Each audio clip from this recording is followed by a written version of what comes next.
ఒక తల్లి కలిసింది రూప బండాయిగుట్ట గ్రామము కొల్లాపూర్ అని చెప్పింది. వాళ్ళ బిడ్డ ఇంటర్మీడియట్ సెకండ్ ఇయర్ చదువుతుందట. ఆ బిడ్డను తోలుకపోతానని వచ్చింది. నిన్న నా బిడ్డ ఈ హాస్టల్లో కలుషిత ఆహారం తిని వామిటింగ్స్ అయినాయి, కడుపు నొప్పి లేసింది, మోషన్స్ అవుతున్నాయని బిడ్డ ఫోన్ చేస్తే ఆ అమ్మాయిని తీసుకుపోదామని వచ్చాను. పొద్దున టిఫిన్ పెట్టారు. ఇలా మెనూ ప్రకారం పెట్టాల్సిన టిఫిన్ ఏంది? ఇలా పూరి చపాతీ పెట్టాలి. పెట్టింది ఏంది?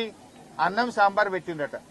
ఆ సాంబార్లో కూడా పురుగులు వస్తే నా బిడ్డ తినలేదట సార్. ఇవాళ పొద్దున కూడా సాంబార్లో పురుగు వచ్చిందని చెప్పి ఆ రూప అనే తల్లి చెప్తా ఉంది. ఈరోజు నిన్న మధ్యాహ్నం సంఘటన జరిగింది. కనీసం తెల్లారన్న మంచిగా పెట్టారా? మెనూ కూడా ఫాలో గారా? ఇవాళ మెనూలో పెట్టాల్సింది పూరి, పెట్టింది అన్నం సాంబారు. ఆ సాంబార్లో పురుగులు వెళ్ళినాయి, నా బిడ్డ తినకుండా ప్లేట్ కింద పడేసింది సార్. ఇట్లయితే ఎట్లా సార్? హాస్టల్ బాగలేదు, తిండి పెట్టలేరు చక్కగా, చదువులు బాగున్నాయి అన్నది.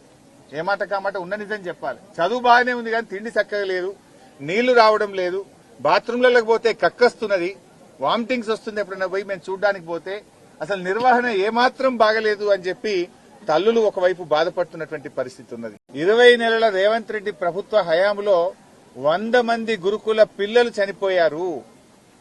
ఏం రేవంత్ రెడ్డి, నీ గుండె అంత రాతి గుండెనైంది? ఇంకెంతమంది చచ్చిపోతే నీ గుండె గరుగుతుంది అని నేను అడుగుతా ఉన్నా. 100 మంది పిల్లలు చనిపోయినా నీ గుండె గరగదా? ఈ పిల్లల గురించి నువ్వు పట్టించుకోవా? భావి భారత పౌరులైన ఈ పిల్లల భవిష్యత్తు మీద నీ ప్రభుత్వానికి ఉన్న చిత్తశుద్ది ఇదేనా? 3 లక్షల కోట్ల బడ్జెట్ ఉన్న ఈ రాష్ట్రంలో ఈ ఎస్సీ, ఎస్టీ, బీసీ పిల్లలకు కడుపు నిండా అన్నం పెట్టడం నీకు చేత కాదా?